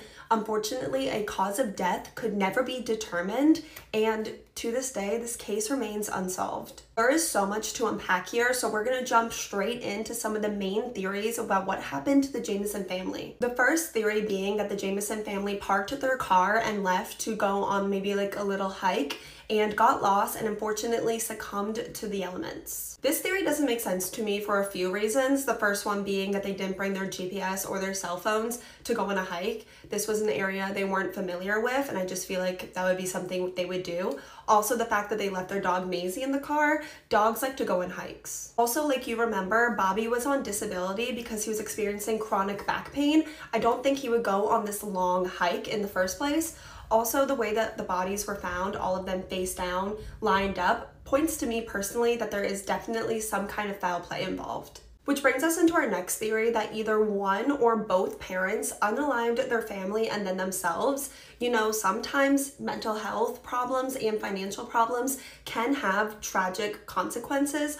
Also, there was a flower that had been picked and left with Madison's body, which could be a sign of maybe a parent's remorse or guilt. Also, in the Jamison family truck that was found abandoned, there was an 11-page letter that Sherilyn had wrote Bobby that had mentions of divorce and also death, but there was no weapon that was found at the scene where the bodies were found, so personally that points away from this theory for me. Also, their loved ones feel very strongly against this theory. The next theory is that Bobby's father had something to do with this, that he was involved. You know, there was that protection order that was made against him by Bobby 6 months before this happened. Also, he had threatened, you know, Bobby and his family, but allegedly Bobby's father had an airtight alibi. He was also an older man, so they don't think that he could have physically done this even if he wanted to. The next theory about what happened to the Jamison family is that it involved substance use or a substance deal gone wrong. If the Jamison family was using or buying or selling substances, that could explain all of that money, the $32,000 that was found stashed in their car that no one knows where they got it. Substance use could also explain the strange behavior that the Jamison family was experiencing. You know, the paranoia, thinking their house was haunted, and that zombie-like trance that they were seen in when they were packing their car. And we haven't even fully discussed the fact that the Jamison family was trying to leave their life to raise their daughter out of a storage container, like one of these. That's pretty odd. There's also that missing suitcase that they were packing in their car that to this day has never been found. It's definitely possible that that suitcase was either filled with more money or maybe even substances. The investigators on this case have said that there's absolutely zero evidence that points to this theory. Also, their loved ones are adamant that they did not use substances, and even if they did, they said that they would have never put 6-year-old Madison in a dangerous situation like that. That brings us to our last theory, that the Jamison family was kidnapped and killed by someone else that we haven't discussed, whether that's someone that they did know or just a stranger. This also takes us to the biggest piece of evidence for me personally that this involved foul play. Bobby's cell phone that was found locked in their truck when their truck was found was used multiple times 3 and 4 days after the family disappeared. There was also this really infamous photo of Madison that was taken the day the family disappeared on Bobby's cell phone. People believe that Madison looks extremely uncomfortable in this photo. They were also able to track where this photo was taken, and it was taken like deep in the woods away from where their bodies was found. Is it possible that this photo was taken by whoever did something to the Jamison family? You're definitely gonna have to let me know what you think about that. For me, a majority of the evidence definitely points that there's foul play of some kind. It's just so hard to lock into a theory because there's so many leads that point in like every direction. Please let me know if you liked today's video format where we talked about an unsolved case and then dissect and brainstorm all of the possible theories. Definitely also let me know which theory you believe the most, and you know, all your opinions, thoughts, theories in the comments, and definitely which case you want to see me cover next. I love you guys so much, and I will see you tomorrow.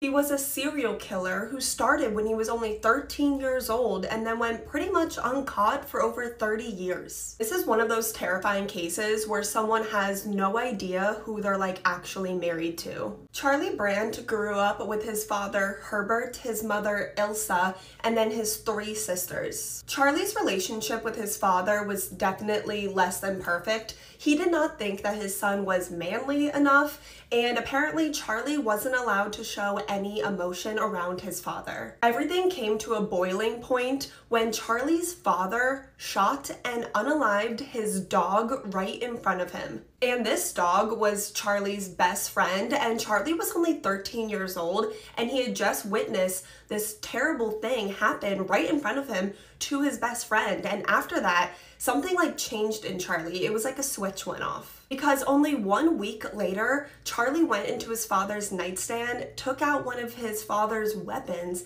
and opened fire on both of his parents. And it's even more devastating because Charlie's mother, Ilsa, was 8 months pregnant. And then when Charlie thought that both of his parents were gone, he went into his older sister Angela's room and attempted to unalive her as well. Luckily, Angela was able to like outsmart and escape her brother, and miraculously, his father was still alive after being shot 3 times by his own son and was able to call 911.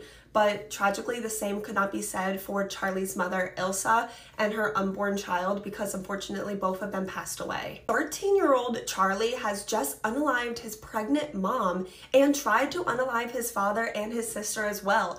But it was determined by 2 psychiatrists that Charlie had no mental problems. And after only spending 1 year in a hospital, Charlie was released. Yeah, you heard that right. He spent only 1 year in a hospital receiving like little to no mental treatment because they did not think he was mentally ill in the first place. And after Charlie was released, he just went back living with his dad and his siblings like nothing happened. Charlie's records were sealed to the public, and his dad banned any of the family members from ever talking about it again. And his sister Angela is obviously terrified of her brother, and they also had 2 other younger sisters who were only like 2 and 3 years old at the time, and they grew up thinking that their mother passed away in a car accident. After that, Charlie went on to live a pretty normal life. He got married to this really nice woman named Terry, and Terry married Charlie never knowing that he had unalived his pregnant mom. That should be illegal. From the outside, Charlie and Terry were the perfect couple. People definitely envied the relationship that they had, but Charlie definitely had a lot of secrets and a lot of red flags. For one thing, it was like pretty well known in Charlie's friend group that he had this like really creepy obsession with his niece, Michelle Jones. Charlie would also make these really weird jokes to his friends about unaliving women and removing their hearts. I don't know in what world that would ever be considered funny. Only a couple years into Charlie and Terry's marriage, Terry confided in a friend that she thought her husband had unalived someone. And I know you're probably thinking that, oh, Terry found out about what he did to his mom, but you are so wrong because Terry is talking about someone completely different. A woman's body had been found only 4 blocks away from their home. Her had been removed, like those jokes he was making, and also Charlie came home late that night, and when he did come home, he came home covered in blood. For whatever reason, Terry ignored her gut feeling. She never went to the police about this. She never confronted her husband Charlie about this that we know of, and the 2 of them went on to be married for another 15 years. Which brings us to September of 2004. There's this terrible storm approaching, and the area that Charlie and Terry lived in was actually being evacuated because it was not safe. So their niece, Michelle, you remember Michelle, she's this great person. She offers her aunt and her uncle, Charlie and Terry, to come stay with her until their area where they lived was safe. But Her uncle Charlie had a sinister plan and these sinister motives for this trip. On the 13th of September, Terry's loving husband brutally unalived her.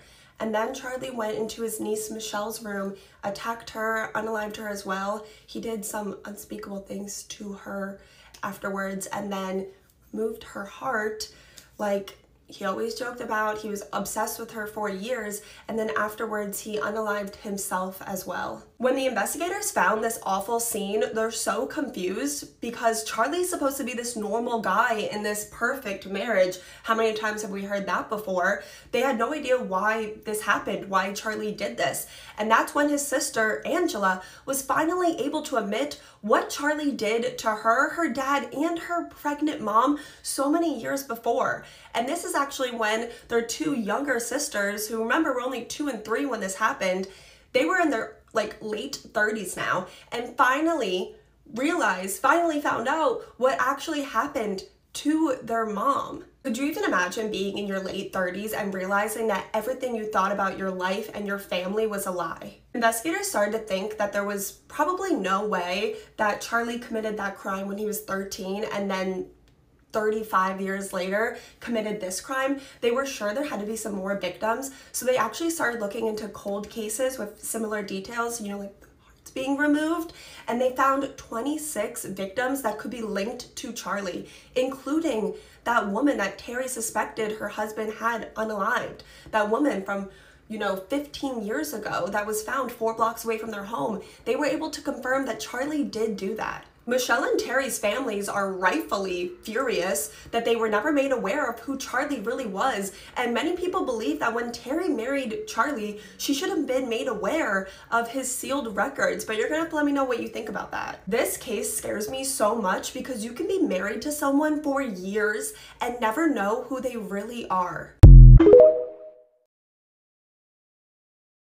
Imagine just living your entire life and then finding out when you're an adult that you've been a missing person for over 40 years. This is the case of baby Holly, who disappeared when she was like a year old and then was found alive over 40 years later. Her parents, Dean and Tina Klaus, met when they were 15 and 19 years old. They married quickly, married young, and less than a year after they were married, their daughter, baby Holly, was born. Shortly before Dean met his wife, Tina, he belonged to a religious group. He did end up leaving this group before he married Tina and had his daughter, Holly. But this will be important later because this religious group is actually something that starts with the letter C and ends in ULT. Dean, Tina, and their daughter Holly ended up leaving their family in Florida to move to Dallas, Texas because Dean had gotten this great new job. They drove Dean's mother's car to Texas. They were 21 and 17 years old, still really young with a new baby, but they seemed really happy in their new life.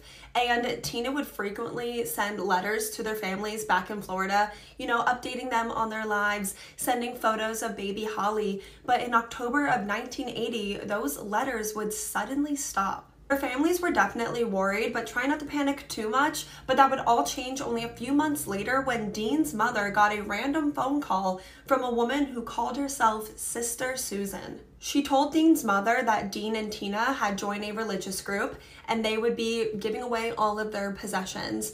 So she offered to give Dean's mother back the car that they had driven to Texas in exchange for $1,000. Now this is weird, and I'm sure you guys are thinking that this is kind of a weird thing, but Dean had joined one of these groups before, so his mother did agree to go meet Sister Susan to get her car back.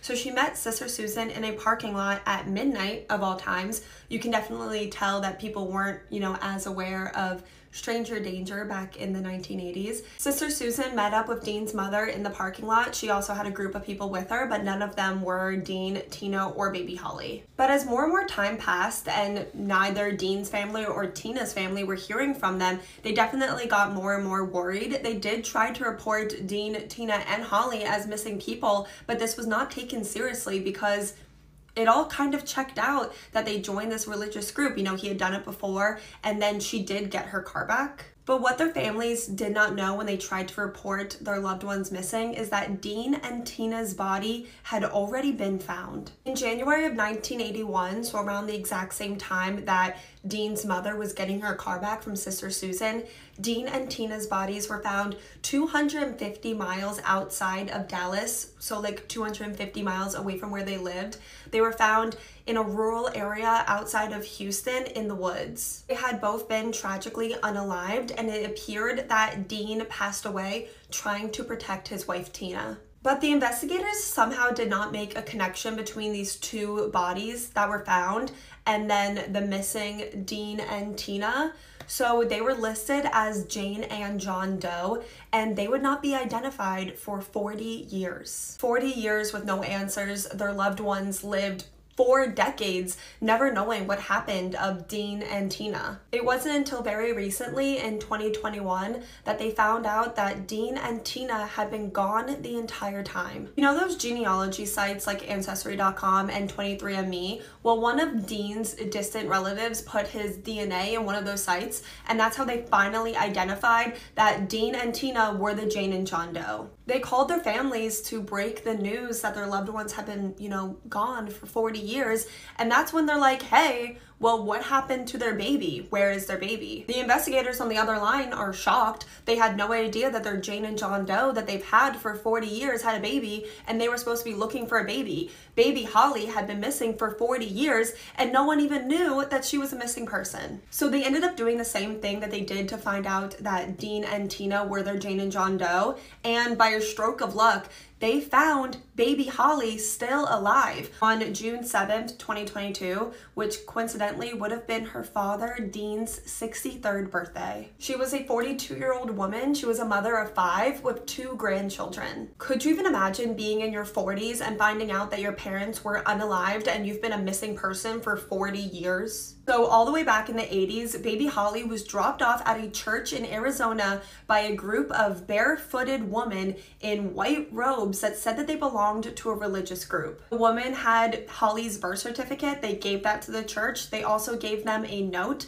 that was allegedly written by Dean and Tina waiving their parental rights of baby Holly. Well, the pastor that belonged to the church that baby Holly was dropped off at, him and his wife had been praying for a long time for a little baby. So they ended up adopting baby Holly. They gave her a wonderful life. They had absolutely nothing to do with, the disappearance and the deaths of Dean and Tina. They were great people. Holly says that her father was her hero in all of this. Holly was reunited with her biological family, but she obviously wants answers about what happened to her biological parents, Dean and Tina. The religious group has been identified as Christ's family, and they're definitely a C word that ends in ULT. But, the investigation still is ongoing. But this happened all the way in the 80s, and a lot of the group members that, were in the religious group at the time have unfortunately passed away. So it's been really, really hard for them to get answers. But I'm definitely still, hoping out, in my heart that there will be some answers for this poor family. I'm definitely interested to read all of your guys' thoughts, theories, questions, opinions on this case in the comments. While you're in the comments, definitely let me know what case you'd want to see me cover next. And I love you guys so much, and I'll see you tomorrow.